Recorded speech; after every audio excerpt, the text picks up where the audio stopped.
Eccoci qua ragazzi, salve a tutti, bentornati sul canale e benvenuti in questo nuovo contenuto con le ultime in casa Napoli. Sì, due notizie di mercato, ma le tratteremo più avanti nel video per quanto riguarda Khedira e Lukaku. Ci concentriamo sull'infortunio di Buongiorno, possibile operazione, addirittura infortunio al ginocchio. Il Napoli già sapeva, almeno a quanto ci fanno sapere le notizie che comunque trapelano e ci arrivano, e il dottor Canonico che non farà più parte dello staff del Napoli. Fatemi sapere la vostra qui sotto nei commenti, se vi va iscrivetevi al canale attivando la campanellina e se vi piace il video un bel like, fa piacere al sottoscritto e come sempre diamo una mano all'algoritmo. Partiamo dalla situazione Buongiorno, il dottor Canonico, e poi diciamo di passaggio quelle due notizie di mercato che volevo condividere comunque con voi. In considerazione di problematiche emerse l'ultimo periodo, Alessandro Buongiorno non potrà prendere parte al ritiro precampionato. Gli esami strumentali già programmati nei giorni scorsi hanno evidenziato un quadro che richiederà ulteriori valutazioni specialistiche.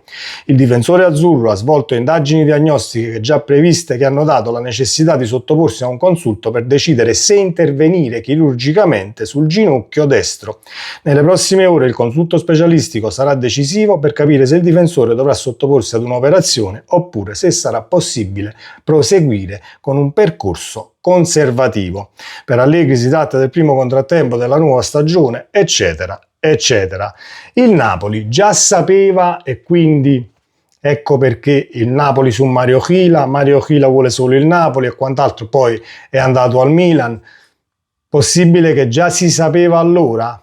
Due domande ovviamente è lecito porsele per il semplice fatto che sembrava quasi una situazione paradossale. Il Napoli comunque completo dal punto di vista dei centrali, dovevi rivalutare Beochem in rosa, tornava Rafa Marin, Marianucci e la voce di Mario Chila che poi iniziò prima dell'inizio ufficiale del calciomercato, secondo me è legata un tantino a questa situazione. Però se è legata a questa situazione, perché non abbiamo affondato il colpo e arriviamo ad oggi che perdiamo un centrale di difesa? Non sappiamo quando lo avremo di nuovo disponibile, perché sia nel caso di operazione che potrebbe sicuramente allungare i tempi, ma con un percorso comunque conservativo, parliamo di un ginocchio, non starei assolutamente tranquillo fossi io l'allenatore del Napoli. Poi dal punto di vista della batteria di difensori, se consideriamo Di Lorenzo e Olivera, o meglio se vogliamo considerare Di Lorenzo e Olivera centrali di una difesa a 3,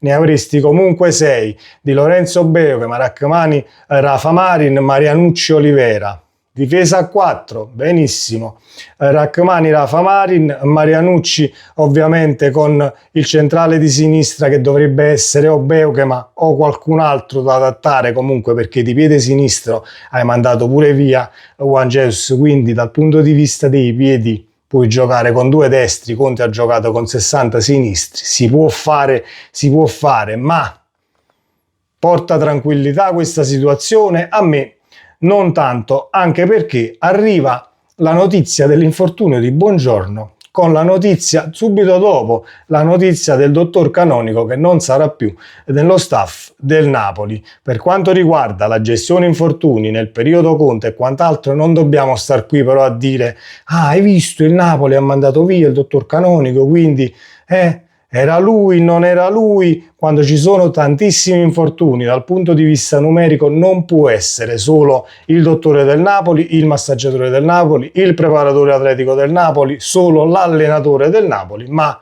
è una cosa che riguarda tutto lo staff.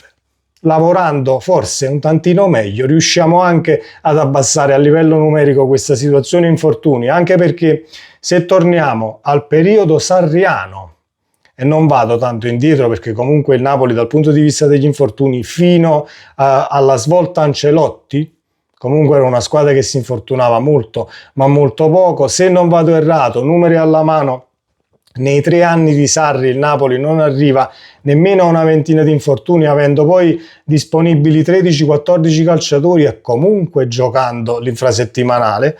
E quindi arriva Ancelotti, De Nicola se ne va, perdiamo il dottor De Nicola e inizia questo trambusto per quanto riguarda la situazione infortuni in casa Napoli, che poi il Napoli abbia capito qualcosina e si sta rimettendo in riga per quanto riguarda questa situazione, partendo dal dottor Canonico, cambiando qualche pedina nello staff, con Allegri che porta anche il suo, perché l'abbiamo già detto in qualche altro contenuto, e dal punto di vista dei numeri Allegri non ha mai avuto queste rose diciamo decimate con 30, 40, 50 infortuni all'anno, ma rientriamo in una media diciamo normale dal punto di vista europeo con il calcio di oggi, che comunque richiede di essere all'altezza e giocare comunque l'infrasettimanale, tantissime partite all'anno. Allegri sicuramente dal punto di vista dei numeri presenta più tranquillità da questo punto di vista. Poi spero che il Napoli riesca a risolvere, spero che Buongiorno risolva i problemi di salute e l'infortunio per quanto riguarda questo ginocchio destro. Speriamo che si vada per la soluzione migliore, perché abbiamo visto anche con Lukaku la situazione conservativa, la terapia conservativa a volte allunga i tempi e non porta a risolvere del tutto la situazione. Magari diciamo intervenendo dal punto di vista chirurgico forse risolvi. Fatto è che comunque inizierai la stagione e anche a campionato in corso dovrai fare a meno di Alessandro Buongiorno. Poi per quanto riguarda le liste, lì non è che è un altro problema, è un dato di fatto, hai le liste piene, quindi mettiamo che Buongiorno domani decide di operarsi, benissimo, lo perdi 4, 5 mesi, 6 mesi che siano, devi intervenire sul mercato, vuoi intervenire sul mercato, fai entrare un difensore, ma devi mettere comunque Buongiorno fuori lista per poter poi diciamo far rientrare l'acquisto che hai fatto, se vai ovviamente su un difensore centrale. Mi auguro ovviamente che il Napoli si sbrighi per quanto riguarda i giudizi, il valutare questa situazione, e nel caso si deve intervenire lo si faccia quanto prima, perché poi diciamo che puoi aspettare per altre situazioni, il mercato che potrebbe entrare nel vivo diciamo ad agosto inoltrato, benissimo, però su questa di situazione un tantino di velocità secondo me serve. Poi al Napoli le scelte, ad Allegri la situazione, perché nel caso Allegri poi decida no, vabbè, con Rafa Marin, Marianucci ce la gestiamo, alzo le mani, perché non sto qui diciamo a fare le veci dell'allenatore o l'allenatore stesso, però che desta preoccupazione una situazione del genere è anche lecito. Per quanto riguarda il mercato, due notizie molto ma molto rapide. Le sirene turche, scusatemi, le sirene turche per quanto riguarda Lukaku, Fenerbahce e Besiktas si defilano e entra in gioco l'MLS. Il New York City potrebbe fare un'offerta per quanto riguarda Big Rom e quindi diciamo sirene americane, ma per quanto riguarda Lukaku sono comunque solo indiscrezioni. Situazione molto più avanti, e ce lo fa sapere Gianluca Di Marzio, per quanto riguarda Khedira. Il Padova potrebbe offrire 2 milioni e mezzo, addirittura sono emozionato nel leggere un'eventuale cessione a titolo definitivo di un esubero degli esuberi, e quindi diciamo che magari incassiamo qualche milioncino, cominciamo a cedere qualcuno a titolo definitivo. Il Napoli chiede 4 milioni di euro o giù di lì, potrebbe diciamo trovarsi l'accordo e una via di mezzo tra i 2 milioni e mezzo e i 4 milioni che chiede il Napoli per poter cedere poi Khedira al Padova o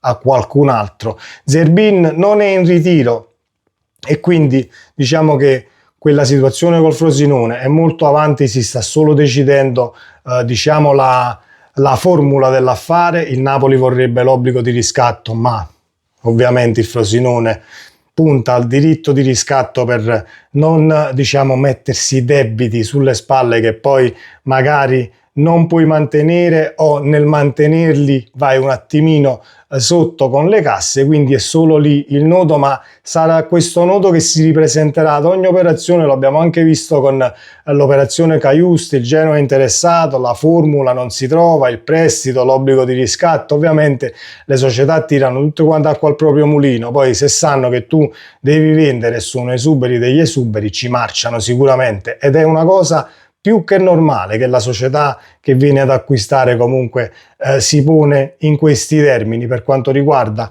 i prestiti con diritto o obbligo di riscatto. In primis speriamo che si risolva quanto prima e poi seguiremo le ultime nei prossimi giorni per quanto riguarda Buongiorno, perché ne sapremo sicuramente nelle ore a venire sempre di più, e sapremo anche che fine dovrà fare Alessandro per quanto riguarda o l'operazione o la terapia conservativa per eliminare, ci auguriamo del tutto, questa situazione al ginocchio. Non inizia col piede giusto nella maniera più assoluta questo ritiro di Di Maro, ma seguiremo comunque gli azzurri, che ovviamente sono arrivati in Trentino, e stasera ci sarà il primo allenamento. Forza Napoli sempre, ci vediamo nel prossimo video.